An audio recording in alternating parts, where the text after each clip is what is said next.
Hey there you guys, my name's Anthony Mendez and I'm here at Texas Burger Company to talk with you guys a little about some aspects about owning a restaurant that you may not have known about. Mainly the bad parts. Well, actually just the bad parts. But anyway, we're going to look into that today. So today I'm going to talk to you about the 5 worst things about owning a fast food restaurant. Okay, so number 1 is that it's time intensive.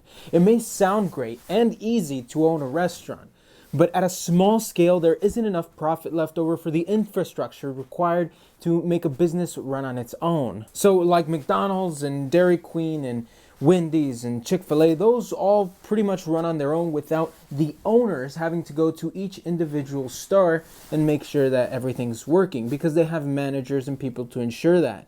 But at a small scale, you can't have managers that go around ensuring that things are being done well. And finding employees that will care about the work they're doing and do it well is difficult. You really have to pay them quite a bit, which is not in the budget at a small scale. So that leaves you with a job of managing everything. You need to be the manager, ensuring that everything's clean, that you have all the ingredients you need, it's all stocked up, things are running as they should, and so on. And this is a lot of work, especially because you as the owner will have to also take the role of many other aspects. But no matter what, at a small scale, you'll always have to spend your time making sure the business is running, because there's just not enough profit to hire someone to do that. Okay, so the second worst thing is maintenance. We always have to be fixing something, ensuring things are clean and look nice, and there's just a lot of things to be doing around here with maintenance that aren't a regular occurring thing, but for some reason is always happening. We always have to be fixing something. For example, this table right here, it's awesome. We absolutely love it. It's made things really great on us, but at some point it just kicked the can and died on us.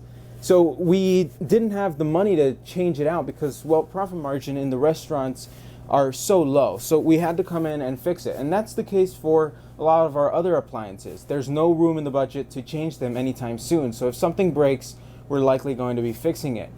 So that's the deal with this. You have to be constantly maintaining, touching up paint, fixing things, and doing all that. Now, with those bigger restaurants like McDonald's and all that, they can afford to change out equipment very often because their profit margin is so high, because they have infrastructure. But as a small business owner, you don't have that, and you're not going to be able to be changing these things out so quickly. So if you're not a handyman, this might be an issue, because you're going to have to be hiring people to come in and fix things. Okay, third thing that's a constant problem is difficult customers. Sometimes it's understandable when a customer gets upset. There's something wrong with the order, and that's totally understandable. But most of the time, their purpose or their reason is an alternate to the fact that their order was wrong. At our restaurant, we often get customers ordering things and making things really confusing, and then coming back and complaining, trying to get a free meal. Now, this isn't always the case. Sometimes they have a legitimate complaint, but a lot of the times, I'd say most of the time, it's simply to try to get a free meal. This not only causes problems for us that we have to deal with, but it holds back the line and sets back other things that we have to do. So this is a constant problem in places like McDonald's, Burger King, and all these other places. They simply give it to them. They're just, okay, you have a problem, we'll change it, we'll give you your money back, whatever it might be. And that's why these people believe that they can go anywhere and get a free meal. It doesn't work at our place, but it is a problem that we have to be dealing with. At a small scale, again, we can't just be refunding people left and right. We have to conserve as much profit as we can, and authorizing illegitimate complaints is just not something, a loss we're willing to take, and neither should you when you're starting small. So this is a problem, and it's not just the area we're in. I know of a lot of friends and families that own or work in nicer areas, and still they get a lot of customers that are difficult like this. So I believe that no matter where you are, you're always going to get difficult customers. Okay, so the 4th worst thing about owning a restaurant is tracking and keeping stocked everything. There is a multitude of things, even in a fast food restaurant, that you have to keep a track of and you have to be buying. And then you have to come here and then stock it all into the fridges, make sure it's in a good place. You need to ensure that there's no cross-contamination between certain products. You need to find them a place. And when you're in a reduced space, as we are, we find it more and more difficult to be putting things away as there's no more space. But so far we've managed to do so, but it's not an easy task. every week, week by week, we have to be going to a bunch of stores, looking for things, loading stuff onto a truck, bringing it here, bringing it all out, and storing it all over the place. So it's really a big struggle. So that's something to consider. We buy a bunch of things like French fries, onion rings, corn dogs, hot dogs, patties, buns, sausages, shrimp, chicken, desserts, oil, dressing, wings, fish, fountain drinks, cups, utensils, plates, straws, bags, just to name a few of the items that we have to be constantly tracking and stocking. And these that I mentioned are just a small part of everything we have to be stocking all the time, and it's no easy task. It would be easier to hire just a company or pay something like Restaurant Depot to just bring us our order every week or every couple of days, whatever it might be, but that's just not in the budget. That's too expensive, and when you're a small business owner, depending on where you are, likely you won't be able to do it either. The fifth worst thing about owning a restaurant is that profit is low. I mean, this has been kind of a reoccurring thing throughout this episode, that we have to deal with this because we don't have the profit to deal with it otherwise. So it makes it difficult. And at a small scale, the profit is so low that any little thing can eat away at those profits and make it pretty much unprofitable. You would make more money working a 9-to-5 job as it is to own a restaurant in some cases if you're not super frugal and conscious about what you're spending on. So it is a huge hassle to be dealing with this, trying to reduce your costs wherever you can so you can make a little bit of profit. The average in the industry is around 6 to 9%. I won't tell you how much we make, but I will tell you that it's between 1 and 100%. Actually, I'll do you one better. It's between 3 and 100% profit for us.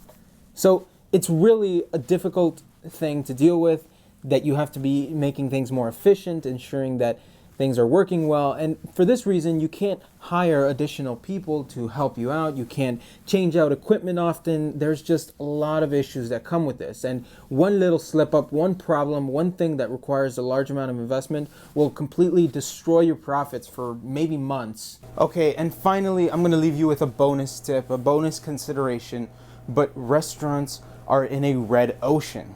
In strategy and business, this is considered to be a really bad industry to get into because they consider it a red ocean, a bloody ocean per se.